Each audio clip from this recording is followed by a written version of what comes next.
Last year, dispatches revealed a message of hatred and intolerance in some of Britain's most mainstream mosques. We Muslims have been ordered to do brainwashing. An ideology with its roots in Saudi Arabia. The pinnacle, the crest, the summit of Islam is jihad. But the Kingdom of Saudi Arabia said it was not responsible. And Britain's most important mosque promised vigilance against extremism. So we've gone back undercover to see what message they're promoting now. The one who changed his deen, what we're going to do? Keep. The last day will not come until the Muslims fight the Jews and kill them.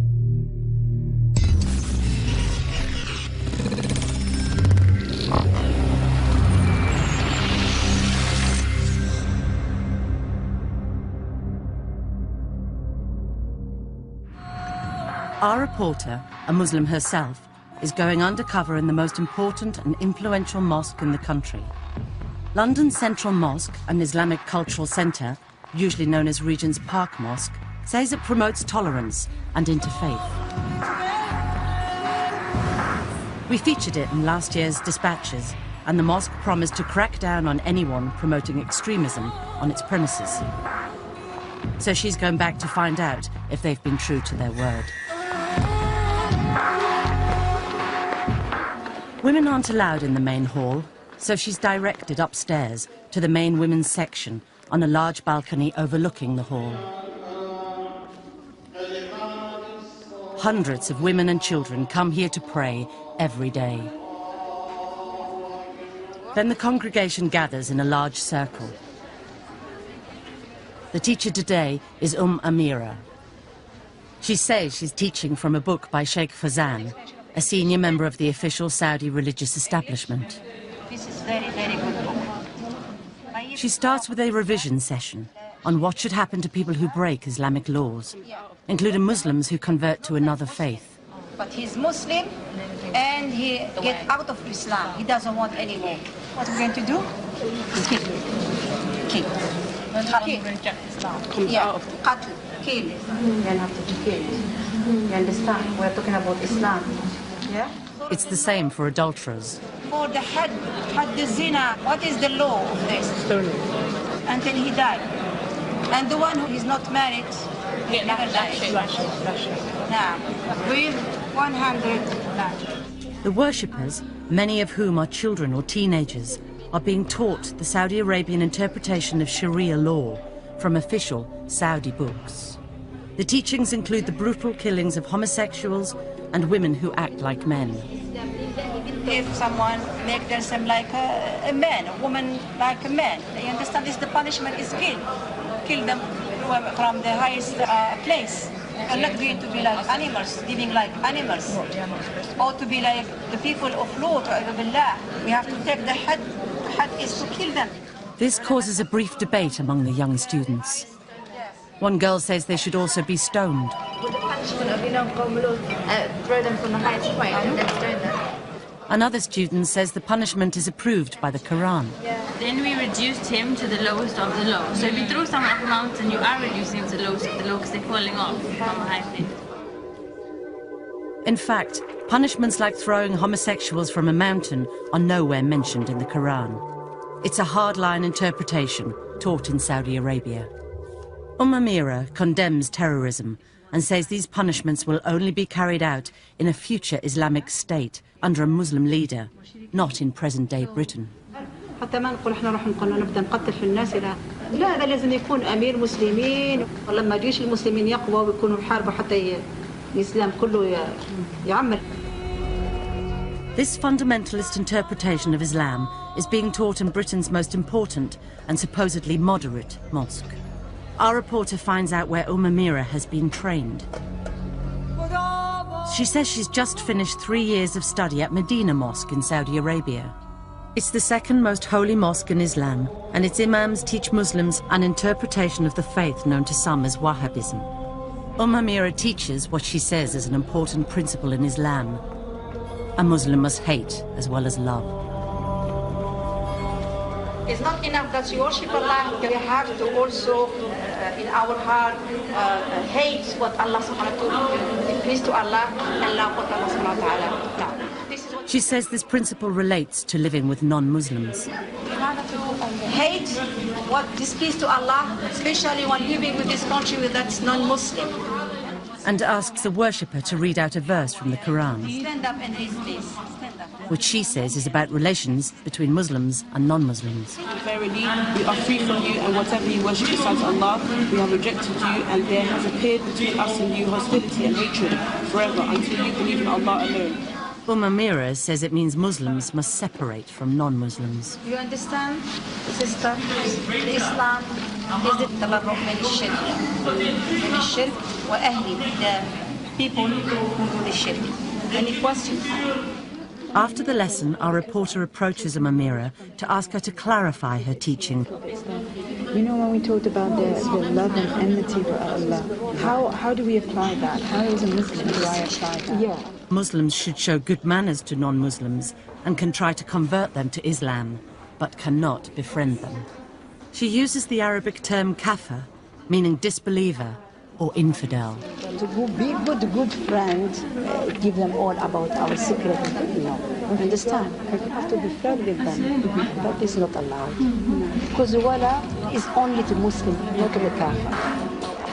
Amira says she's learned this doctrine of separatism in Saudi Arabia, whose clerics preach a brand of Islam often called Wahhabism. Wahhabism is opposed to the diverse and tolerant traditions of classical Islam, according to moderate British Muslims like Sheikh Musa Admani, an imam who's advised the government on Islam. The Saudi Wahhabi worldview is very narrow. It's extremely intolerant. This extreme intolerance comes out of seeing non-Muslims as basically non-human. Intolerance, hatred, dislike, this is not Islamic teaching at all. Separating from disbelievers is the official theology of the Saudi state, according to Saudi academic Professor Madawi al-Rashid. The Saudi religious scholars adopt a very strict and radical interpretation of the status of a Muslim minority in a non-Muslim society. A true Muslim should not associate with infidels. So you are physically here, but mentally, socially, religiously, you belong elsewhere. Now we've found this message of segregation being taught at the most important mosque in the country. It's visited by world leaders and even has its own interfaith department, which organises visits from government, the civil service, representatives of other religions, and thousands of British school children a year. The mosque says the aim of these visits is to promote understanding and respect between the communities. Our reporter is filming as some of the interfaith groups are brought into the women's area. So this is what we have in our heart. It's just On this occasion, Amira meets them. God, let me know how to reach you, the right way. On another occasion, a group of non-Muslims is invited to sit down with the circle. The preacher promotes Islam to them, but talks politely about other religions too. And the message, the Quran, came to confirm the truth in the previous scriptures. But as soon as the interfaith group leaves, the same preacher's tone changes completely. She now says Christian teachings are vile. And we feel nothing sometimes going past the church. We don't look at it in disgust and think, subhanAllah, what are these people doing in there? What they say with their tongues is so vile and disgusting. It's an abomination. Like the other preachers in the circle, she says she's teaching from the works of the Saudi scholars. In this case, Sheikh bin Baz, a former Grand Mufti of the kingdom. The teachings include that a Muslim cannot be tolerant of other religions. He shouldn't just be indifferent and say things like, you go to church, you know, I go to the mosque, let's all stay together like one big happy family and all be united as humanity. This is false, this does not work, this concept is a lie, it's fake, and it's a farce. The circle preaches for 8 hours a day on Saturdays and Sundays. Any woman who goes there to pray is likely to hear their preaching. Our reporter is told the circle was set up years ago by Amira, but while she's been in Saudi Arabia, it's been run by this woman, Salim. She too preaches Saudi teachings. She says she's met a Muslim woman who is too friendly to non-Muslims. When she sees a kafir woman, big smile. When she turns around, she sees me there. Yeah. It's part of Islam, of the aqeed, of the correct belief, that you love those who love Allah, and that you hate those who hate Allah. Okay? Although the preachers say Muslims should act well with non-Muslims, in private they were often disparaging about their ways and beliefs. In 2 months at the mosque, we only recorded one incident of dissent. A worshipper sitting in the audience objects to the teachings on disbelievers, saying Islam encourages Muslims to mix with others. I mean, there is an ayah of the Quran says, you know, we made of you peoples, different shu'ub, to know one another. And if you communicate with the other and you show the beauty of Islam, then, you know, then maybe people could come into Islam. The preacher qualifies her statements a little. It doesn't mean that we should oppress them. It doesn't mean that we don't give the right. It doesn't mean that we don't help them. Okay?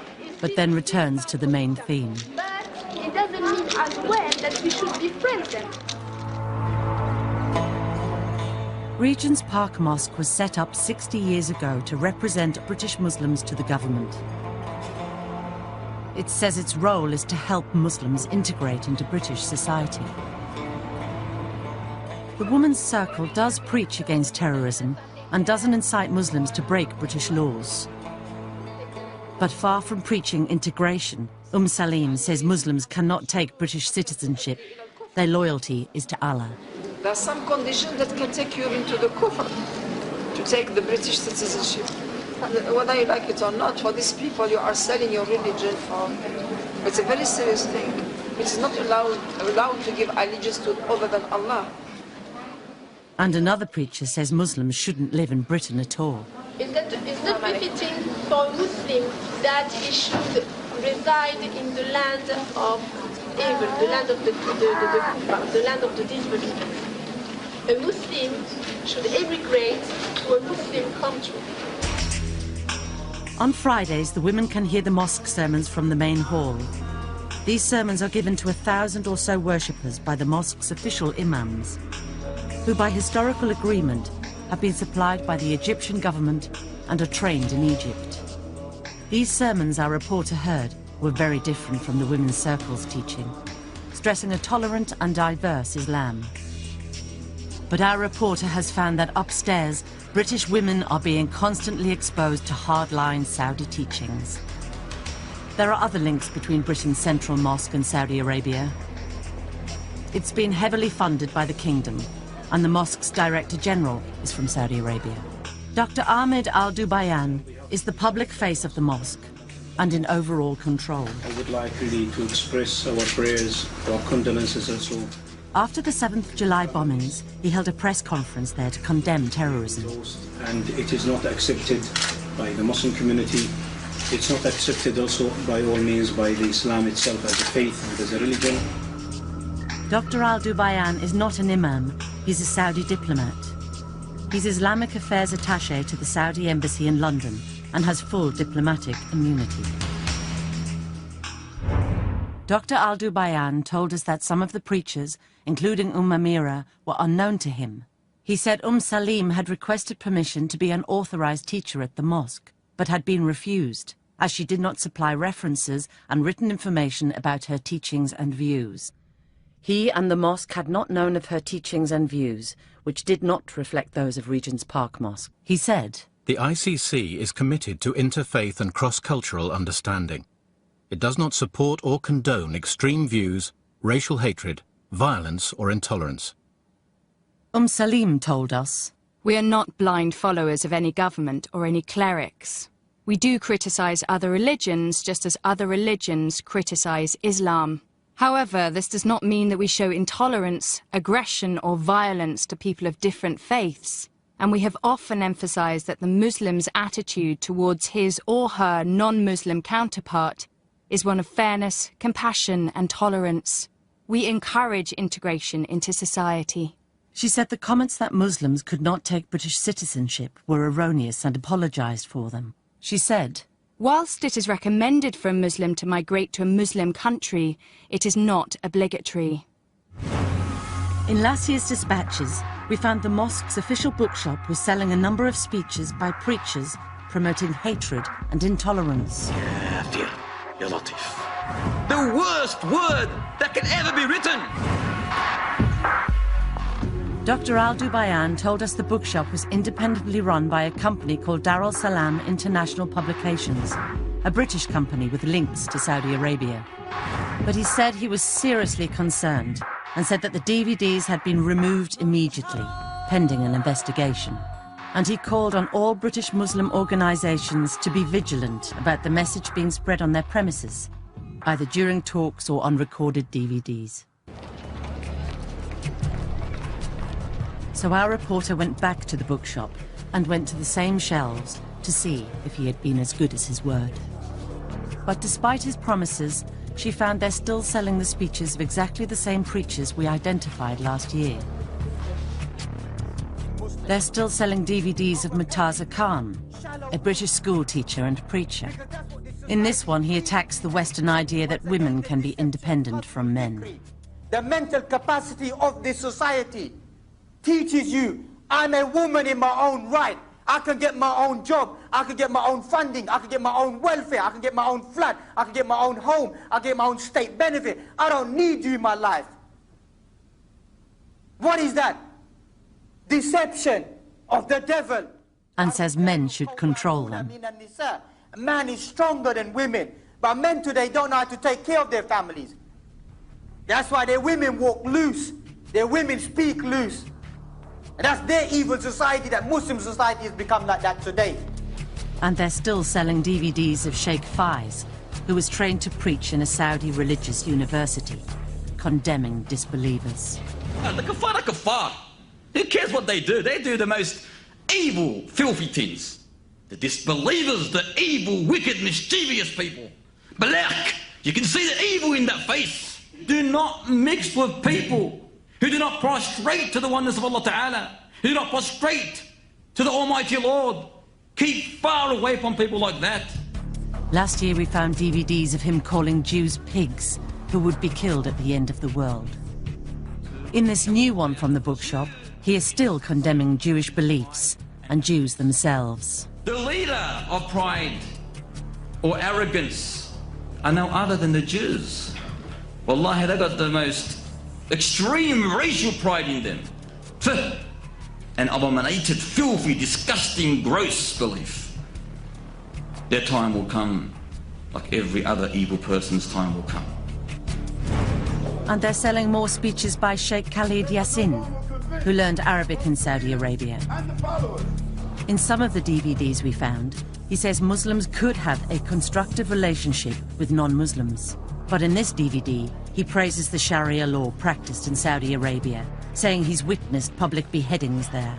When you enter Saudi Arabia, everybody knows how everything goes. They're the only ones that have the power and who have the audacity and who have the principle to continue punishing the people as Allah subhanahu wa ta'ala say punish them. At least I say we Muslims should have that kind of power all over the world. And that people can see people without hands. People can see in the public heads rolling down the street. People got their hands and feet from opposite sides chopped off and they see them crucified. They see people get punished.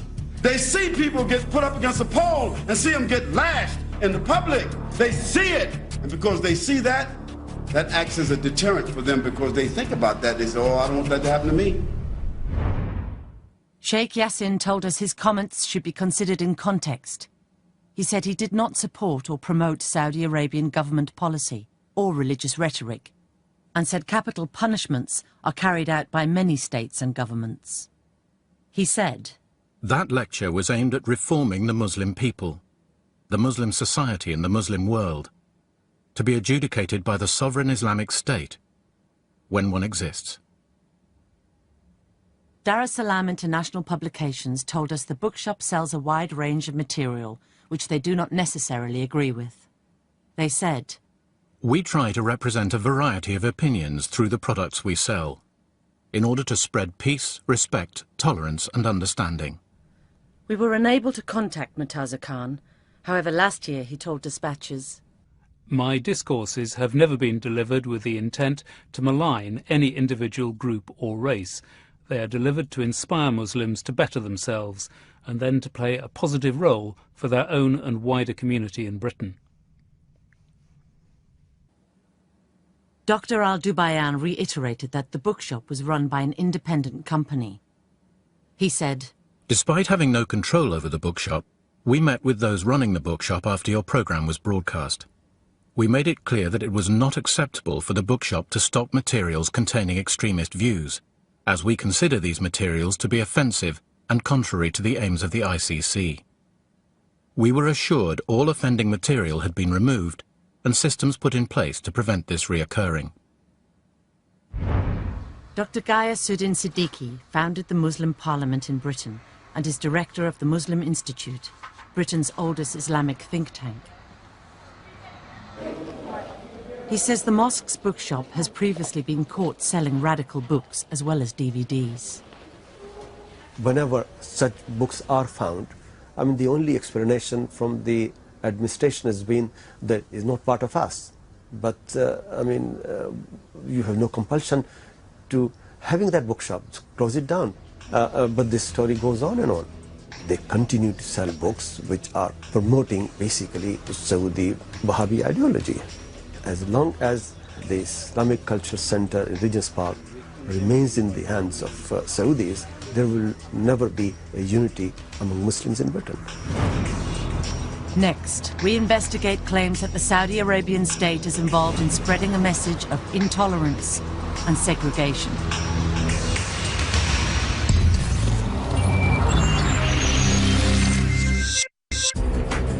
A Dispatches reporter is filming undercover inside Regent's Park Mosque. It's the most important mosque in the country, and one which claims to be dedicated to promoting moderation and integration. But she found its official bookshop selling speeches attacking non-Muslims. Disbelievers, the evil, wicked, mischievous people. And preachers teaching British Muslims to separate from non-Muslims and their society, and to believe in Islamic states with extreme Sharia law. The one who changed his deen, what we're going to do? Kill.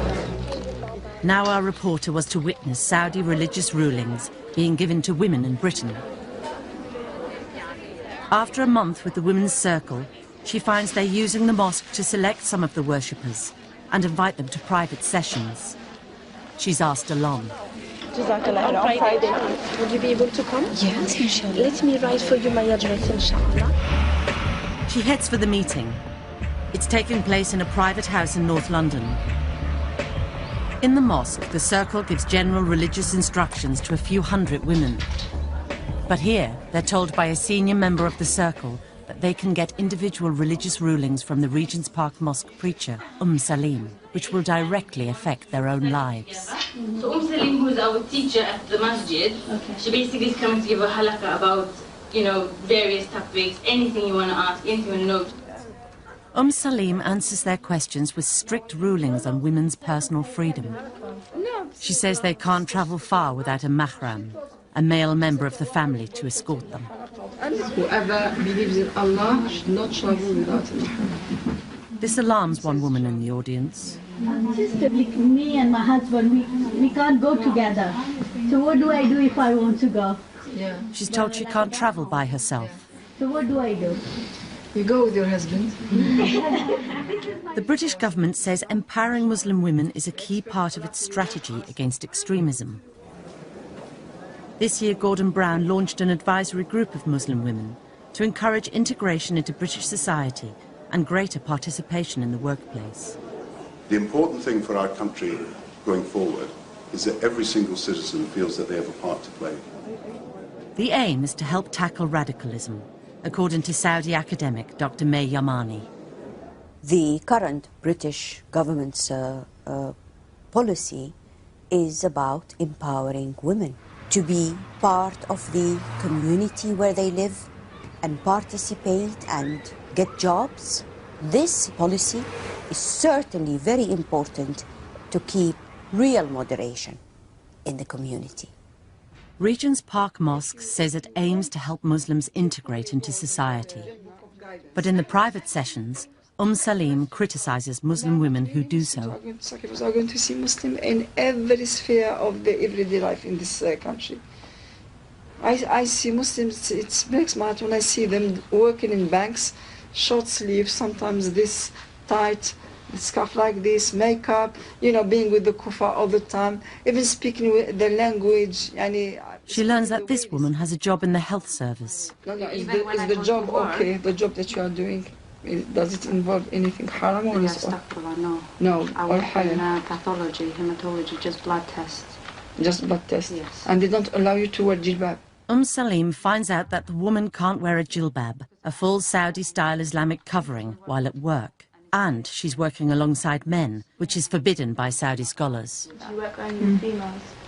No. Salim says this is not acceptable. You know that working in an environment that is not Islamic, working with the kuffar, all this takes you away from the deen and hardens your heart. And it will be lying to you if I say it's okay. We asked Dr. Yarmani what she thought of this kind of Saudi teaching being spread to British Muslims.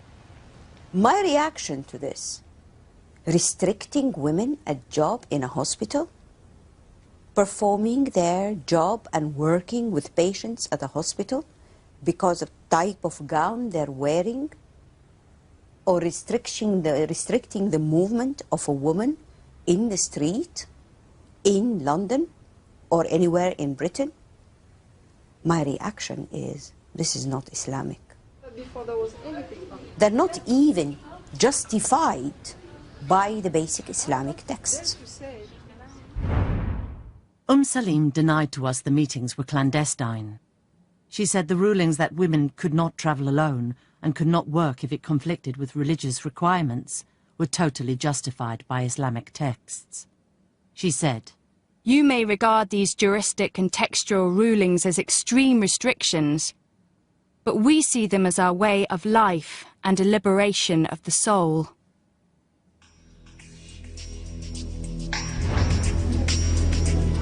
Saudi teachings on women's freedom are also being spread in Regent's Park Mosque's official bookshop. They're selling the religious rulings known as fatwas of the top official Saudi scholars, such as Sheikh bin Baz, the former Grand Mufti. The rulings say women are mentally inferior. Men are superior to women in general. And restrict their right to work or travel on their own. When women go to work in the workplace of men, it is in clear opposition to the texts of the Sharia that order the women to remain in their houses and fulfill the type of work upon which Allah has fashioned her nature. And it tells fathers they can marry their daughters off before they reach puberty without their permission. Last year, dispatches showed how Saudi religious rulings like these were being spread throughout major mosques in Britain.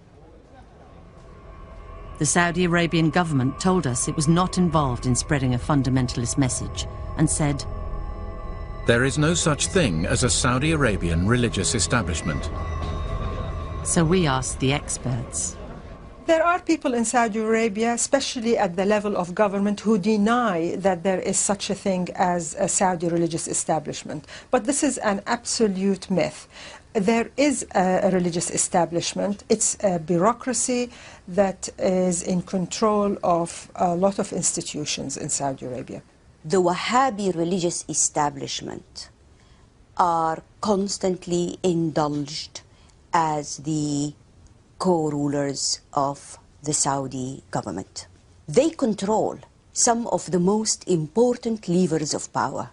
The Ministry of Islamic Affairs, the Ministry of Pilgrimage, the control over the judiciary, the control of most of the educational system. The religious establishment is headed by the country's most important clerics. Council of Higher Ulama or religious scholars is a body that is established by the state, whose main function is to issue religious opinion, but it is also responsible for overlooking the functioning of all other institutions. And the Saudi government has a bargain with the religious establishment. It allows them to control the social sphere, morality, or the public space. In return for that, they get subsidies, they get their salaries, but also it gains their acquiescence. So the religious establishment in Saudi Arabia is an integral part of the system. Whether the ruling elite admit that or not. The Saudi government has spent billions of pounds spreading Islam around the world. During the reign of the late King Fahd, only from the 70s to the mid-80s, King Fahd has spent $75 billion funding schools, madrasas, mosques, charities throughout the world. Official Saudi websites give the figures. The result is some 210 Islamic centres wholly or partly financed by Saudi Arabia, more than 1,500 mosques and 202 colleges, and almost 2,000 schools in non-Islamic countries. Saudi funding has a huge effect on British Muslim life, according to some Muslim commentators. Saudi Arabia has immense influence in Britain through their support of mosques and imams. When the Muslim community came to this country, they were not organized and they did not have enough resources. So they went to Saudi Arabia to collect funds. And through that thing, they were able to influence, propagate their ideology all over this country. Many preachers in Britain have been trained in Islam in Saudi Arabia, like Amira, whom our reporter filmed preaching at Regent's Park Mosque. She spent 3 years studying at Medina Mosque. This is the official website of the Saudi Ministry of Islamic Affairs. It prints the sermons of Saudi imams and gives an idea of some of their teachings on non-Muslims. Fellow Muslims, following the kafir is disgraceful, while disobeying them is mighty. When a kafir dies, the whole of humanity is relieved. Beware of taking them as friends. You should hate them, disown them and their religion. This Saudi imam is overcome with emotion while reading a Quranic verse cursing Jews and Christians.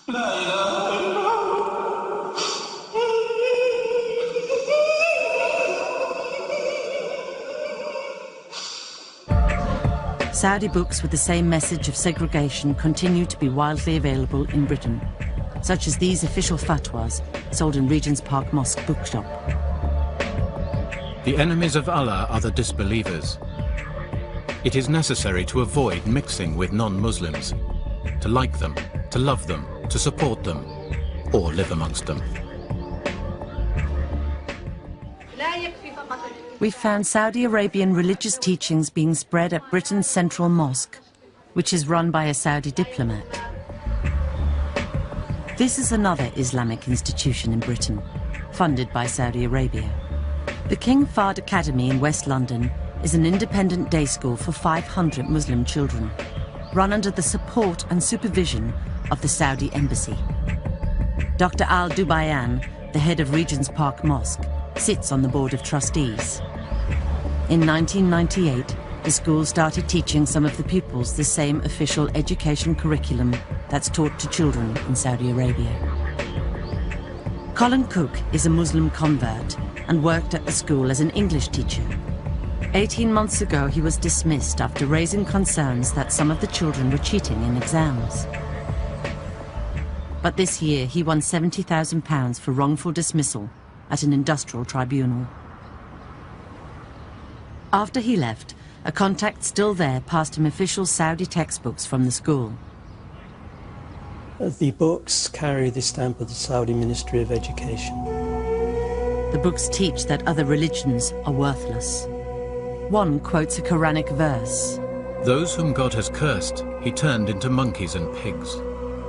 And in a footnote says, it is said that the monkeys are the Jews, the pigs are the infidels of the table of Jesus, the Christians. And another passage sets the children a test. I read that the books were asking the children to describe the repugnant characteristics of the Jews, and I found that repulsive and appalling. I believe these textbooks will poison the minds of anyone that reads them. The King Fahd Academy said it agreed that the passages were inappropriate, but said that they had never been taught at the school.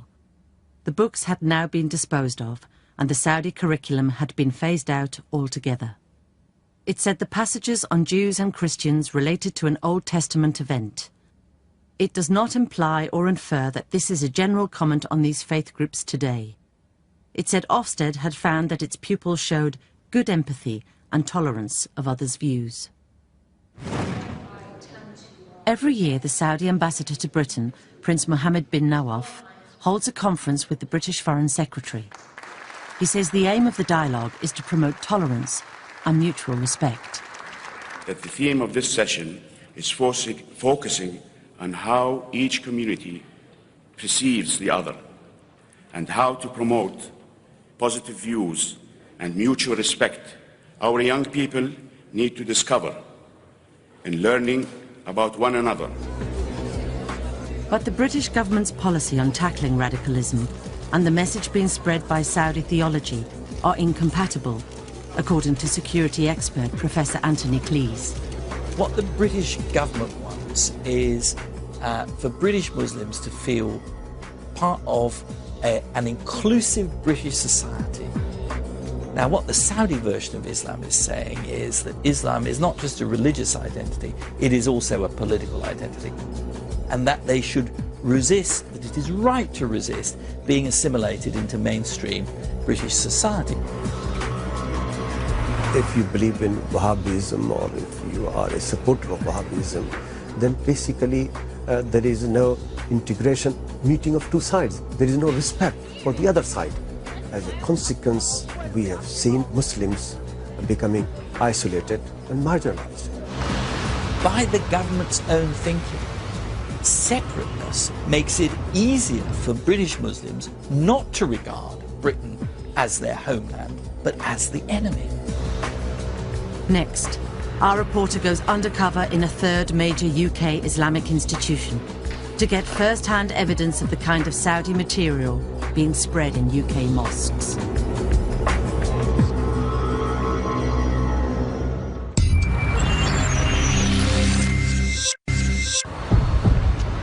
A Dispatches reporter is filming undercover, investigating major Islamic institutions in Britain with strong links to Saudi Arabia. She found preachers in Britain's most important mosque promoting extreme Sharia law. Someone make themselves like a man, a woman like a man. You understand? This the punishment is kill them. And selling DVDs with a hardline message. People can see in the public, you know, people got their hands and feet from opposite sides chopped off, and they see them crucified. And we showed a British school run under the supervision of the Saudi embassy, which imported books condemning other religions. I believe these textbooks will poison the minds of anyone that reads them. Now our investigation turned to a third major Islamic institution in Britain. This is the UK headquarters of the Muslim World League and the World Assembly of Muslim Youth. They're worldwide charities and run a 5-storey complex of offices, a mosque, and prayer rooms in the heart of London's West End. Although their headquarters are in Saudi Arabia, they say they are independent of the Saudi government. They say they give out Islamic literature promoting coexistence and moderation between cultures. So our reporter is going undercover to find out. They run weekend Quran courses, and she gets a place. The lessons are run by this imam. The charities say they give out Islamic literature. So after the lesson, our reporter asks for some. She says friends of hers are setting up a mosque and Islamic school. He says they do give out books on Islam.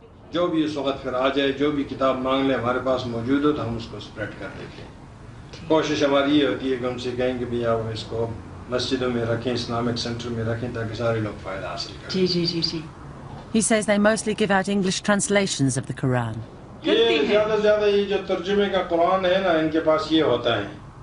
English translated Quran.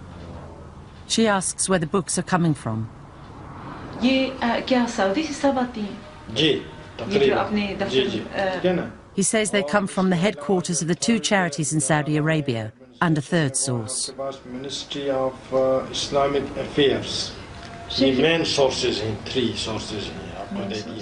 The charities based here claim to be independent of the Saudi government. But the Saudi Ministry of Islamic Affairs is using them to send books to Britain. And this official Ministry of Islamic Affairs website says the Muslim World League operates under its supervision. The two charities were set up specifically to spread the Saudi version of Islam worldwide, according to many moderate Muslim observers. They are massive organizations. They are global organizations backed by so many Saudi clerics and enormous funding. They will organize conferences, fund centers and mosques, provide literature, free literature for distribution. And of course, it's all funded, organized by these two groups. Our reporter gets an appointment with the director of the London offices of the Muslim World League. She tells him friends of hers are setting up a mosque and school. And he agrees she can take some books, which are kept in a locked basement.